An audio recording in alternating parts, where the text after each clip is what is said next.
past 10 years के PT papers, polity questions, which will be covered. इनको हम करेंगे and इनको हम cover करेंगे thematically, मतलब theme wise, मतलब kind of subject wise आप समझ लीजिए.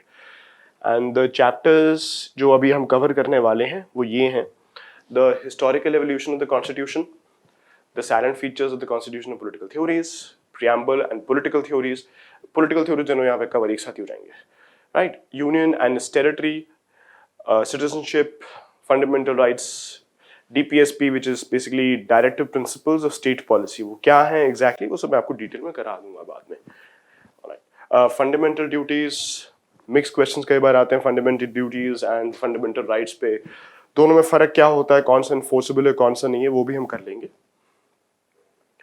Amendment to the Constitution, system of government, parliamentary system which we have in India, which was also called the Westminster model.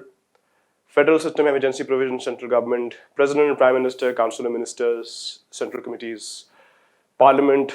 So we'll be covering all of these topics one by one, and we'll be doing questions जो इन पे last 10 years के polity में आ चुके हैं. Provisions contained in Part 4 of the Constitution, not a judgment, what not the opinion of jurists like important jurors, open Ripakshi, Far, and Arman, or nothing, as per explicitly written in the Constitution. Part 4, we all know Part 4 deals with what we've already done that in a couple of questions now. Part 4 deals with directive principles of state policy. Part 3 is fundamental rights. Part 4A is fundamental duties.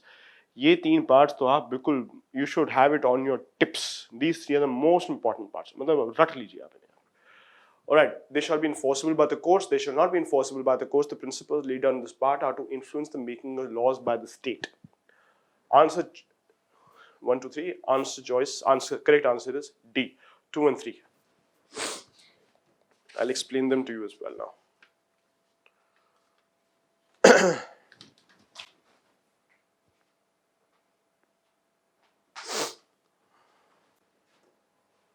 This means, okay, they shall be enforceable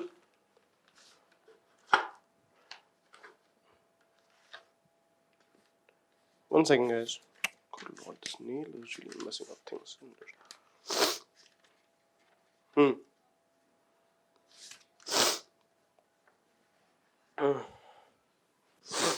So this we know shall be enforceable. This is very clear. This is Article 37.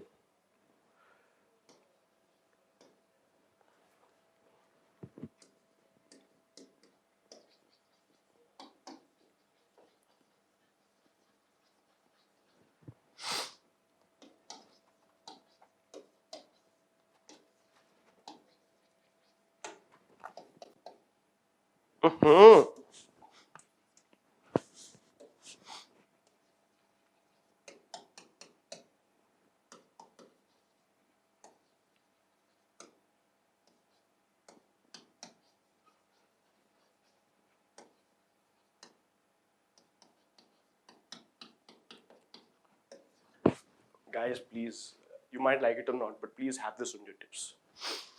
Okay, Article 37 clearly states that they shall not be enforceable by any court, TPSP, right? So, this is also same. A quick tip, sometimes when you don't have an answer right in front of you, you don't know a concept, you still want to make a guess. So always look at the answer choices in these sort of questions. Now, these two answer choices, answer choice number 1 and number 2, they're absolutely opposite to each other. So if let's say there was another answer choice E, है नहीं, if it was 1 and 2, this answer choice would have been clearly wrong because 1 and 2 are completely opposites. They are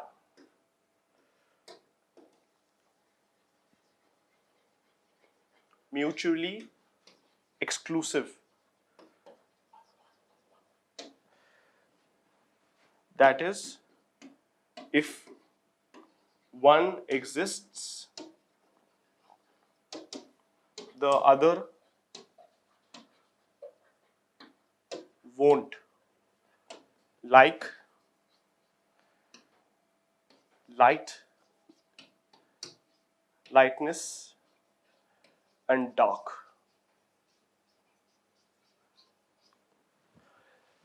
answer choice, if there was a choice which said ki both 1 and 2 both are correct, then you know for a fact that that answer choice is definitely wrong, because in this example you can see they shall be enforceable, they shall not be enforceable. It is clearly mentioned, it is clear that these are both opposites, they are mutually exclusive, which implies that if one exists, the other just cannot exist. Like dark and light. In the same room, you cannot have light and you cannot have light and you cannot have complete dark. All right. The principle laid down in this part are to influence the making of the laws by the state. Now, this is a really important statement.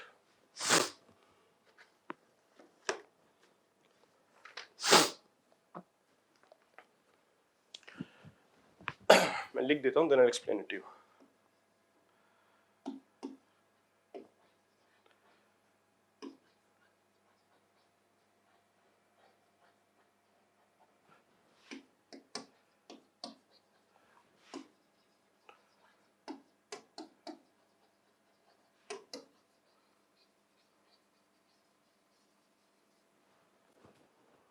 Constituent Assembly said instruments of instruction to both legislature and executive, like the Government of India Act 1935. Guys, please, this is a little important. I want you to focus on this one. Okay.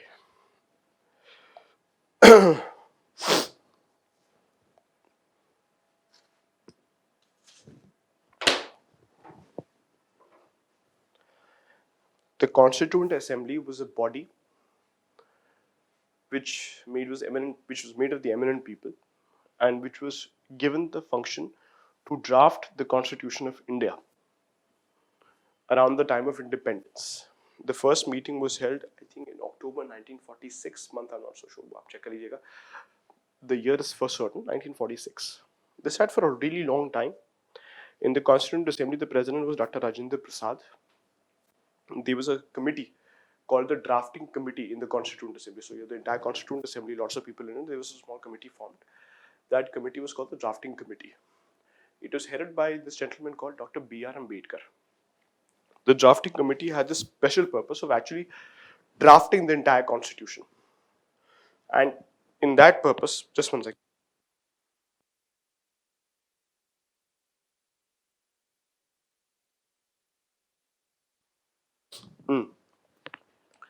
So the Drafting Committee was headed by Dr. B.R. Ambedkar. Hence, Dr. B.R. Ambedkar is also called the architect of the Constitution.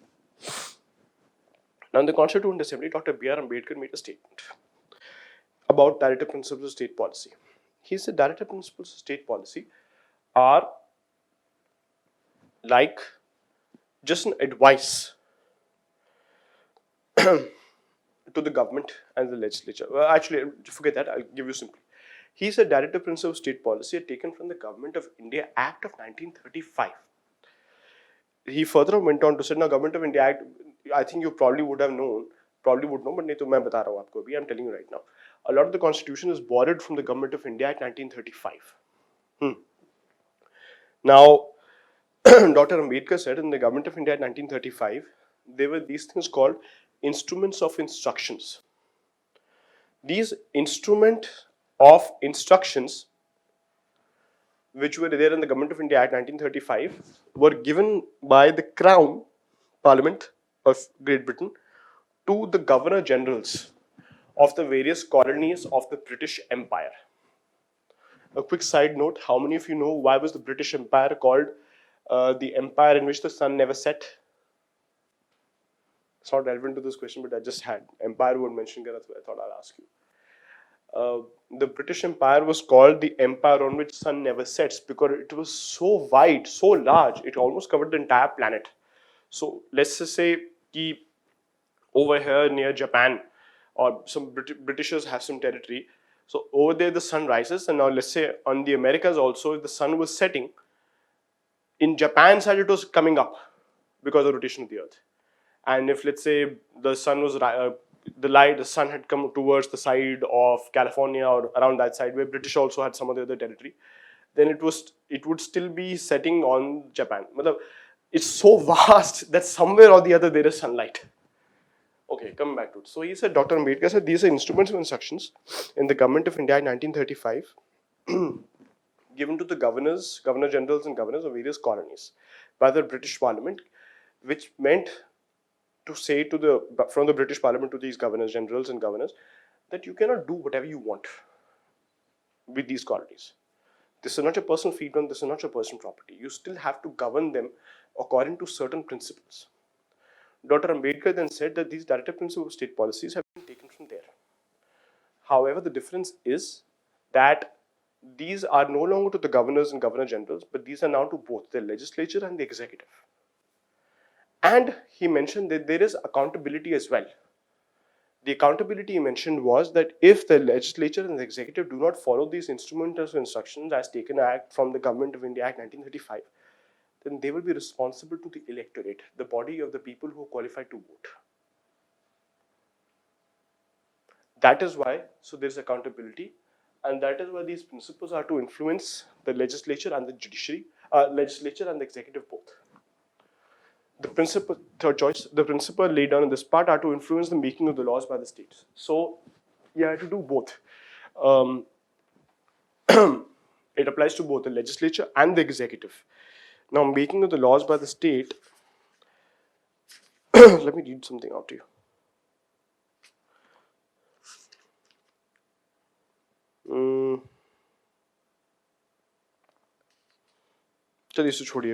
Let's just stick to the main point. I don't want to unnecessarily belabor this answer. We'll stick to the main point. But yeah, that's what Dr. Ambedkar said. That's why I've written it down as well. Dr. Ambedkar in the Constituent Assembly, instrument of instructions to both legislature and executive, like the Government of India Act 1935. Hence, wrong, right, right, 2 and 3. 2 and 3 comes to right here. Answer choice is D. Okay, I hope there's no doubt. I'm going to give you guys a couple of seconds to jot it all down. Then I'll move on to the next one, please.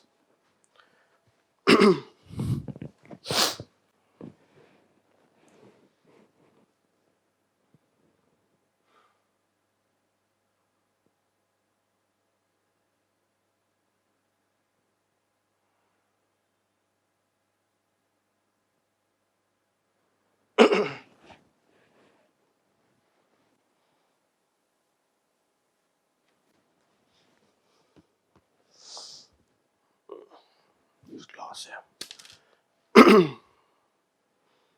Someone's felt the glass. All right. We'll erase this now.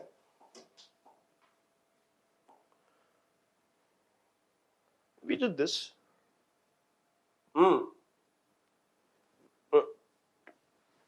India, legal service authorities provide for free legal services to which of the following types of citizens?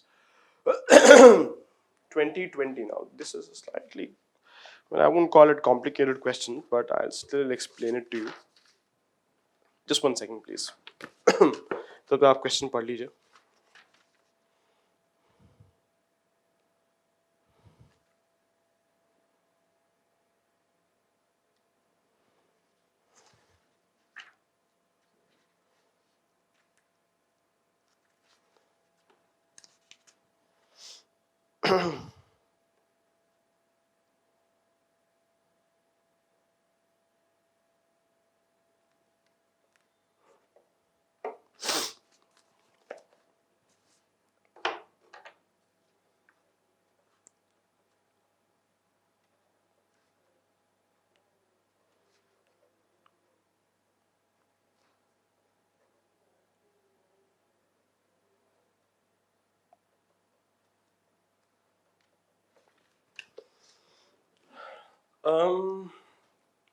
You remember the last question we just did? The free legal, let's do this one first. In legal India, legal service authorities provide free legal service to which of the following types of citizens? This came in 2020.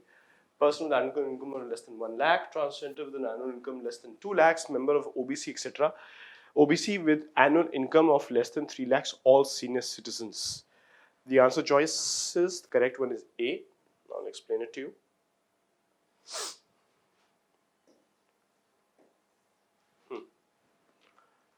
You're best of not guessing in this one. If you don't know the exact answer, don't guess. Might be wondering, what is Legal Service Authorities of India doing in Directive Principles of State Policy, right? Well, I'll give you the answer for that now. The answer, for some background, is Article 39A.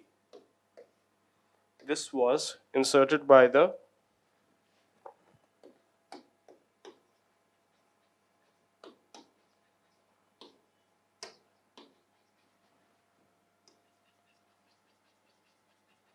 '42nd Amendment, 1976. What does 39A says? Equal justice. Just 1 second, gents. Just 1 second, please.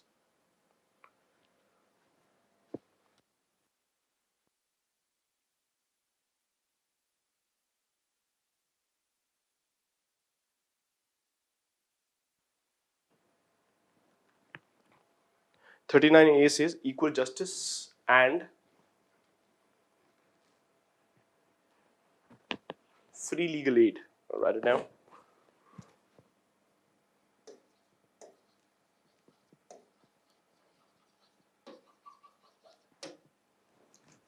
That's really poorly written. I apologize for that. Equal justice and free legal aid. Now I'm going to read out the entire Article 39A to you. The state shall secure that the Article 39A, equal justice and free legal aid, title, hyphen, text starts. The state shall secure that the operation of the legal system promotes justice on the basis of equal opportunity, and shall in particular provide free legal aid by suitable legislation or schemes or in any other way to ensure the opportunities for securing justice are not denied to any citizen by reason of economic or other disabilities. I'll read it out to you once more. 39A, equal justice and free legal aid. The state shall secure the operation of legal system which promotes justice on the basis of equal opportunity and shall in particular provide for free legal aid by suitable legislation or schemes or in any other way to ensure that opportunities of securing justice are not denied to any citizen by reasons of economic or any other disability.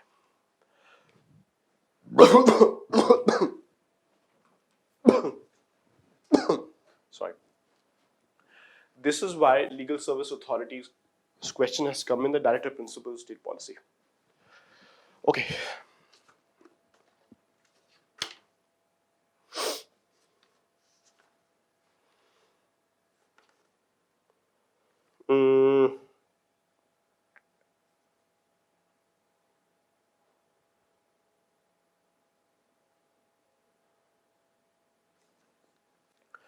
For this purpose, one second.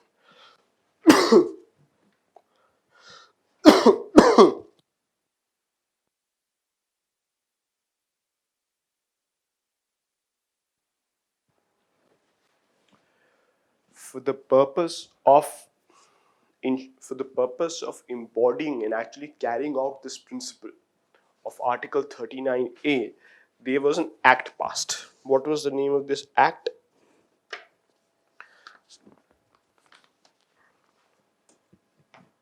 Legal Services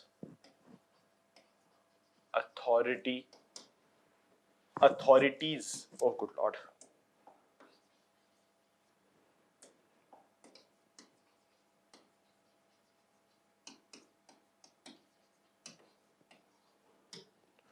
Right.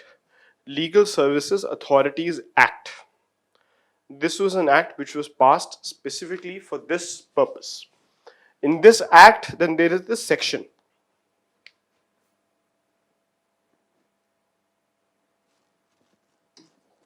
Section 12. As you can see, this is a slightly complicated answer, so if you don't know the answer to this one, you should have just skipped it in the paper. I don't want to get any negative marking. Okay, Legal Service Authority at Section 12. Now, Section 12, etc., says, it mentions a list of people who are to get free legal legal aid. It mentions many things. So, Section 12, for example, says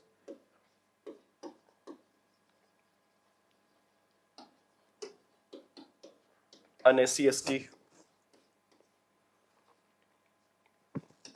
victim B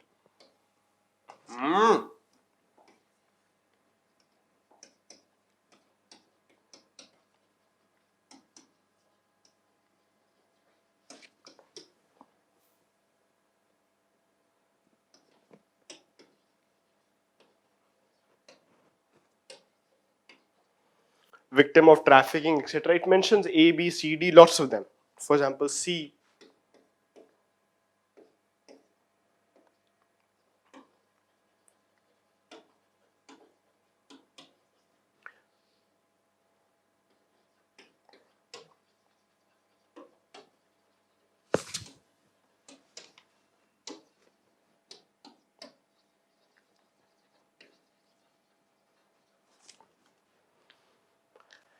etc., it mentions a lot of them, and it goes all the way to about H. I'm going to put ellipses, 1, 2, 3, ellipses. This means the part in the middle has been omitted because it's not very relevant right now, and we come straight to point number H. Okay. H says persons having income, make it annual income, less than an amount fixed by the state government. Okay. So, Section 12, Clause H says free legal aid is available to people having an income, annual income, or less than certain amount. What is the certain amount? This certain amount is to be determined by the relevant state governments. Okay. Now, as per this Section 12H, state or UTs also. UTs also. Okay. Now, as per this, I'll give you a couple of examples. Income ceiling per annum, without any reservation or anything, is, for example, in Andhra,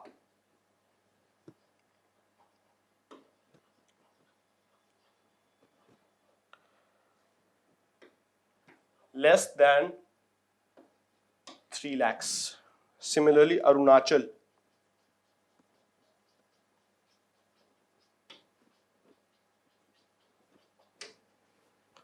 less than 1 lakh.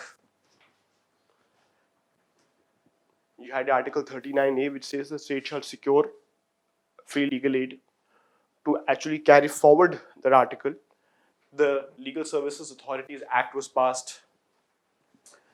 Section 12 of the Legal Service. One second, guys. Let me tell you this as well. I just have to look for. Just 1 second, please.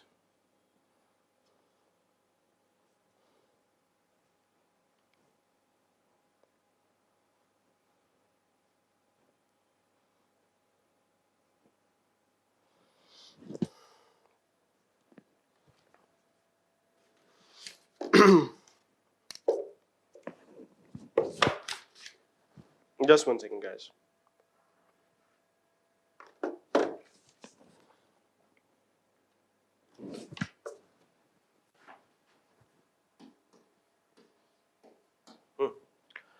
Act was passed in 1987. In Section 12 of so and so Act is the list of people who are to get free legal aid.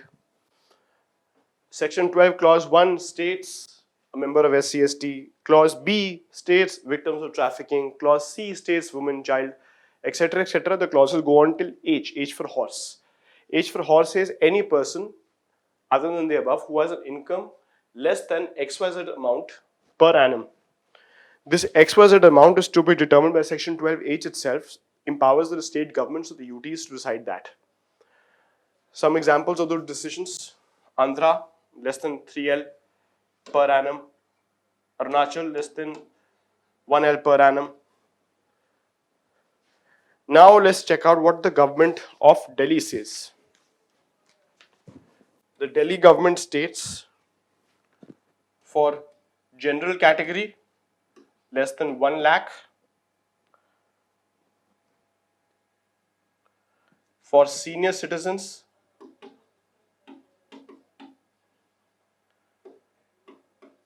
less than 2 lakh, transgender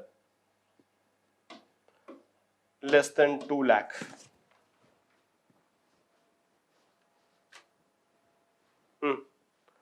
General category less than 1 lakh, this is as per the Delhi government. Transgender and senior citizens less than 2 lakh. So answer in this case, at least in case of Delhi, a person with an annual income of less than 1 lakh, correct. Transgender of annual income of less than 2 lakh, correct. A member of the OBC with an annual income of less than 3 lakhs. Yeah, that's not mentioned. Unmentioned anywhere. Hence only 1 and 2. Hence answer choice number A for apple. I'll give you guys a couple of minutes to jot it down, then move on to the next one, please.